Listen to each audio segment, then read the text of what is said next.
Paz de Deus, meus caros irmãos, graça e paz no amor de nosso Senhor Jesus Cristo, irmãos. O assunto que eu quero passar aqui para os irmãos hoje é muito importante, irmãos. É muito importante e é um assunto que pode impactar alguém, porque faz parte da salvação da nossa alma e muitos não estão entendendo isso. Eu não quero aqui falar coisas que eu não tenho base bíblica. Então eu vou pegar aqui a Bíblia, irmãos. E quero falar a respeito, irmãos, dos 10 mandamentos. Alguém pode dizer, mas nós já não precisamos cumprir, não precisa, o Senhor Jesus já cumpriu, já não precisamos. Não, irmão. Nós temos que honrar os mandamentos do Senhor, sim. Ok? Porque foi Deus que escreveu. Com o próprio dedo de Deus, quando Moisés subiu ao monte, que Deus deu a ele os mandamentos, foi a própria mão de Deus que escreveu. É claro que nós tem dogmas da lei, mandamentos da lei, que hoje nós não cumprimos, porque nós não precisamos mais cumprir. Ele cumpre, porque o Senhor Jesus cumpriu no nosso lugar. Temos que entender essas coisas. Mas o que eu vou falar aqui é primordial, é algo que não tem como nós não fazermos, irmãos. Não vou citar outros, porque tem mais, não é? Tem mais. Só que eu vou citar a respeito de um que no momento muitos estão praticando e não estão percebendo, irmãos. Que não é uma pessoa só, ok? Não é uma pessoa só, são muitos. Que Deus nos guarde a nós de não inserirmos nesse erro. Irmãos, se nós olharmos no capítulo 20, porque nós poderíamos olhar em outro capítulo, aqui nós temos duas referências, nós poderíamos olhar em Deuteronômio, do versículo 8 ao 10, certo? E também podemos olhar no capítulo 20, em Êxodo capítulo 20, versículos 5 ao 7. Ou melhor, em Êxodo capítulo 20, versículo 3, né? Na nova versão, certo, irmão? E também podemos olhar, eu vou usar o Êxodo, ok? O Deuteronômio e Êxodo. Então eu vou usar aqui o Êxodo, certo, irmãos? O livro de Êxodo. E nós vamos ler então. Deixa eu ver aqui, irmãos, qual que fica mais curto, para não prolongar muito o vídeo, ok? Bom, vamos ver o versículo em Êxodo 5, ou melhor, em Êxodo 20, versículos 5, 8 e 10. Não farás para ti nenhum ídolo, presta atenção, nenhuma imagem de qualquer coisa no céu, na terra ou nas águas e debaixo da terra. Não te prostrarás diante delas, nem lhes prestarás culto, porque eu, o Senhor teu Deus, sou Deus zeloso, que castigo os filhos pelos pecados de seus pais, até a terceira e quarta geração, daqueles que me desprezam. Está prestando atenção, irmão? Daqueles que me desprezam. E depois diz mais, mas trato com bondade até 1000 gerações aos que me amam e guardam os meus mandamentos. Então esse mandamento proíbe a criação, a adoração de imagens esculpidas ou ídolos, enfatizando também a adoração exclusiva a Deus, evitando a idolatria, ok, irmãos? Aí você pode dizer, mas irmãos, a nossa igreja, nós somos evangélicos, nós não adoramos, não fazemos imagem de escultura, não nos prostramos diante de nenhuma idolatria. Pois bem, eu vou fazer uma pergunta e vocês meditam. Vocês acham que adorar um templo é idolatria? Eu vou dizer para vocês uma coisa, irmão. Vocês prestem bem atenção nisso. A idolatria, irmãos, pode ser chamada de idolatria institucional. Isso é idolatria também, tá, irmãos? Que idolatra, ou seja, é uma idolatria de instituições. Presta bem atenção, olha como isso aí é uma idolatria. O termo refere-se à veneração excessiva ou adoração de uma instituição. Sabia que isso é uma idolatria? Procure estudar para você ver. Uma instituição organizada ou estrutura, acreditando-se que ela é a única fonte da verdade e salvação. Olha só onde vai isso, irmãos. Ou ela é uma autoridade espiritual, só o que está nela tem autoridade espiritual, ok? Em uma posição de supremacia, porque ali é a supremacia, é a sede, ali tem quem manda, entendeu?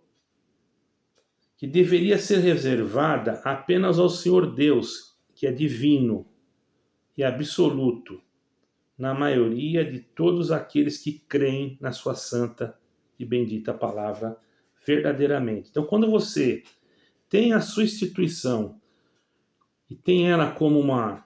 que dali só que sai a verdade, você está idolatrando ela. Isso é idolatria.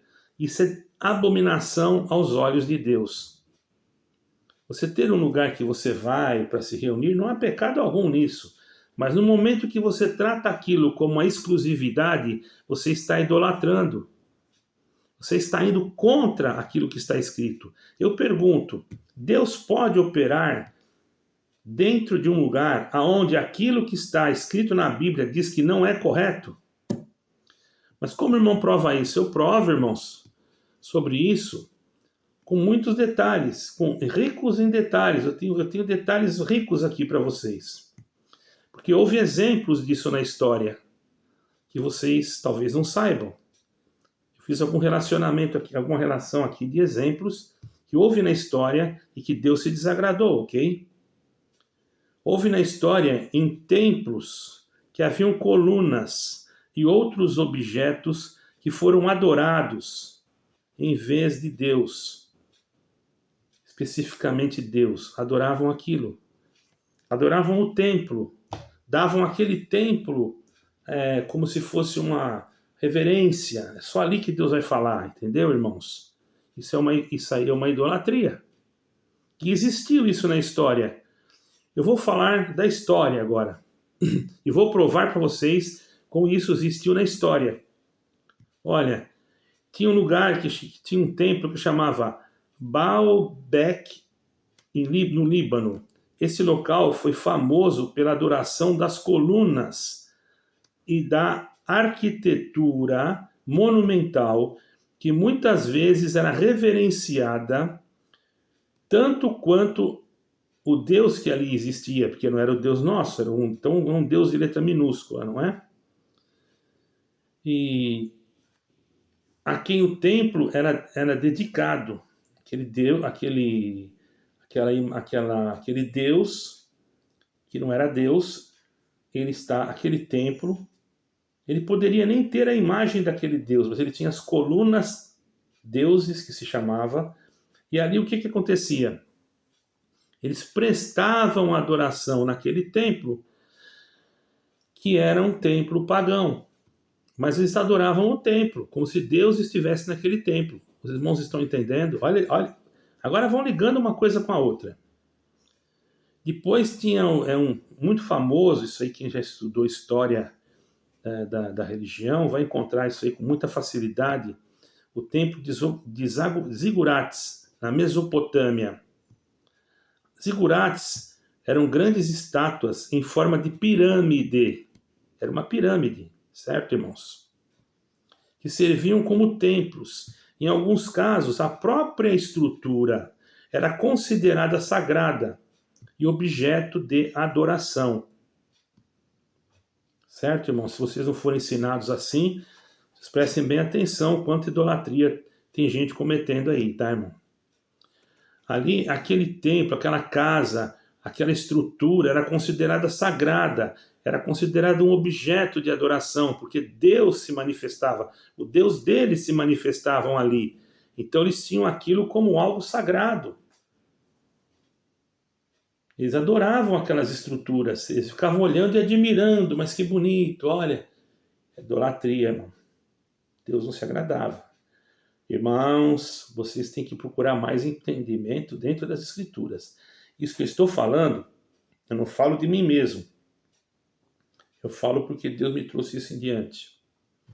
Outra coisa, que existem muitas cidades e muitos não sabem nem o que é, e eu não vou aqui entrar no estudo desses obeliscos, porque isso significa certos obeliscos já vêm, irmão, de uma coisa maligna do deus Baal, que eu não vou entrar aqui em detalhes, muito ligado à maçonaria e à franco-maçonaria. Todavia, esses obeliscos, para quem não sabem, tem cidades que têm obeliscos, né? Eles eram obeliscos no Antigo Egito. Embora os obeliscos fossem dedicados ao deus Ra, certo, irmãos? Deus Ra era um deus do paganismo egípcio. Eles próprios eram muitas vezes objeto de veneração, certo, irmãos? Por sua representação do raio do sol petrificado, a sua conexão com o divino. Por isso, quando você vai numa cidade que você vê um obelisco, ali, aquela cidade teve a mão maçônica de alguém, enfim, certo, irmãos?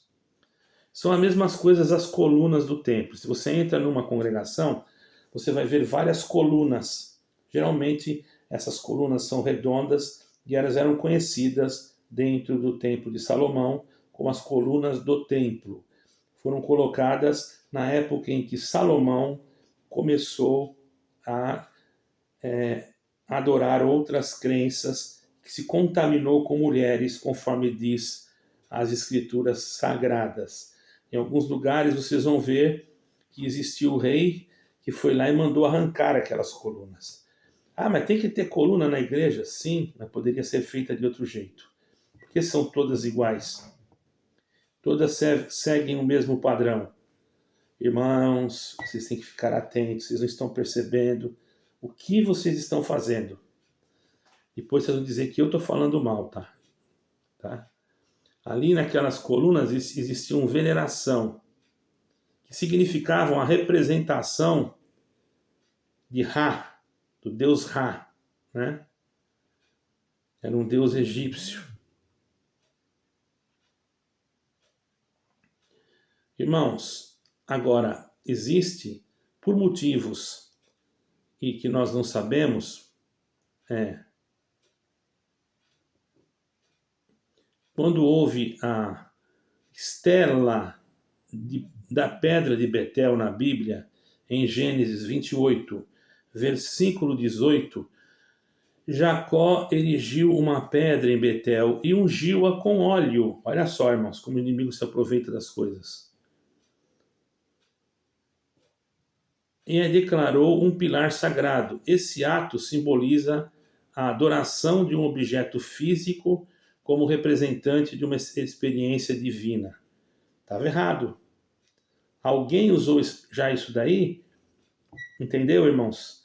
As coisas, até a própria serpente que Moisés levantou no deserto, porque houve uma parte, irmãos, que Moisés, o povo desobedeceu a Deus e o povo começou a ser mordido por serpentes. E Deus falou para Moisés: Moisés, faça uma serpente de metal e pendure em uma haste. E será que todo aquele que olhar para essa serpente, que for picado pelas serpentes, pela praga das serpentes, será curado do seu veneno.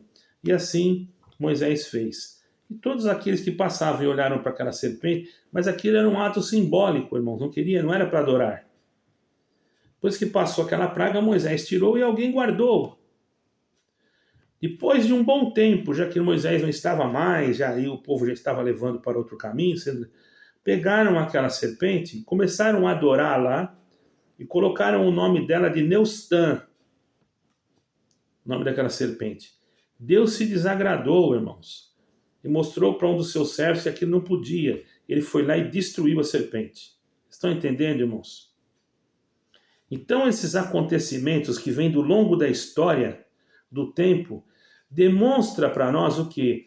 Que nós não devemos venerar templos e nem ter exclusividade por paredes, porque são bonitas, e nem querer apresentá-las, vocês estão entendendo?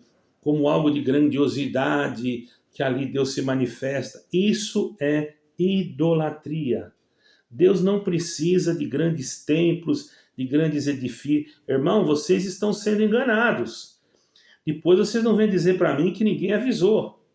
Certo? Ah, mas quer dizer que nós temos que morar no barraco, então nós vamos ter que viver no barraco. O templo de Salomão não era bonito? O templo de Salomão era muito lindo, irmãos. Mas o que o Senhor Jesus falou dele? Ele ficou maravilhado com aquela estrutura toda que já havia sido construída por Zorobabel, não é? O segundo templo. Porém, Herodes, na época que Roma já tomava conta, ele reformou aquele segundo templo e deu a ele uma característica mais bela, mais formosa, usando-se do que já estava. Ele fez uma reforma, porque na verdade Herodes não construiu o segundo templo, ele reformou e adornou de uma maneira esplêndida, que chamava atenção, irmãos. Claro que todos gostaram, mas quando o Senhor Jesus chegou ali, que já estava tudo depravado, no sentido assim, ninguém estava fazendo nada certo, irmãos.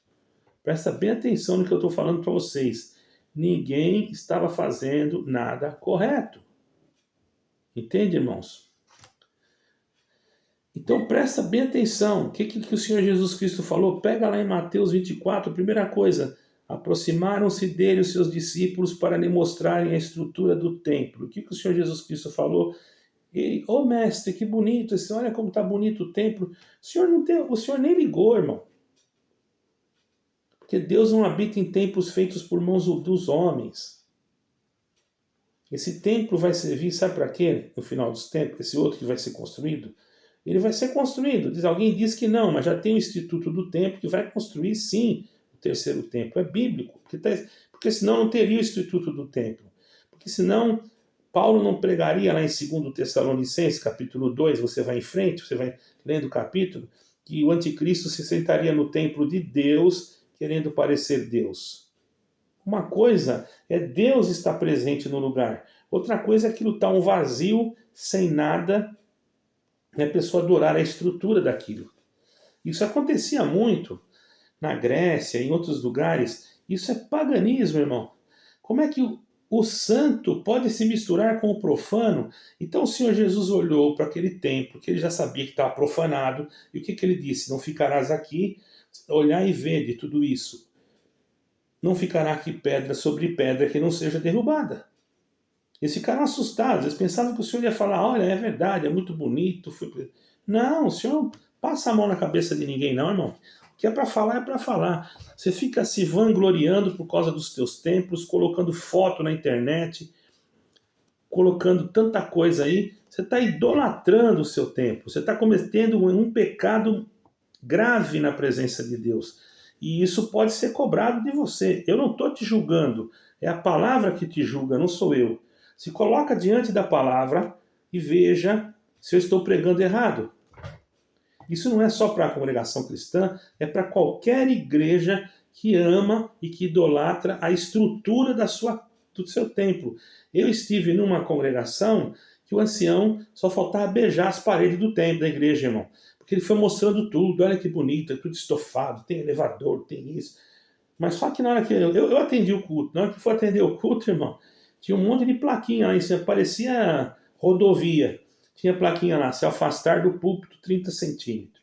Cuidar do relógio, tinha um reloginho colado lá. Cuidado para não derramar água em cima da tribuna, um copinho de água assim. Afaste-se com muita cautela para que a sua voz não tenha ruído. Irmão, eu nunca vi um negócio desse. Eu estou falando que eu vi, tá, irmão? Quer dizer, eu nunca vi em outro lugar, naquele ali. E outra coisa, na hora da oração, passava um irmão pelo corredor, olhando nos bancos para ver se não tinha uma criança mexendo, fazendo alguma coisa. porque criança é criança, tudo bem. Mas, irmãos, tanta idolatria, tanta coisa. Só faltou o irmão te mandar eu tirar o sapato para entrar dentro da igreja dele lá. Pelo amor de Deus, irmão. Eu digo igreja dele, porque de Deus não é, tá? Eu estou falando o que eu vi, irmão. Se você quiser acreditar, acredite. Agora, aqui está o meu recado, que não é meu, é de Deus. Tem pessoas que idolatram templos, investem dinheiro, milhões, para construir grandes templos. E eu vou dar um recado para vocês. Não vai ficar pedra sobre pedra em tudo que vocês fizeram. Vai cair tudo. Pode marcar. Que vai vir um tremor muito grande na terra e vai derrubar tudo, tudo, para vocês aprenderem que só é a Deus que deve se adorar, e não placa e nem templo. Aí vocês vão aprender. Marca o que eu estou falando, eu não sou profeta, não sou nada, mas está escrito. Está escrito, o que eu estou falando está escrito. Ouvireis de guerra, rumores de guerra, terremotos em vários lugares. E para você, o adorador de templo, que acha que sua igreja é bonita, então você acha que você é o chefe tal, que você manda em tudo. Fique sabendo que você vai ser o primeiro a ter que Deus vai pedir conta para você, tá bom? Deus seja sempre glorificado. Amém e amém.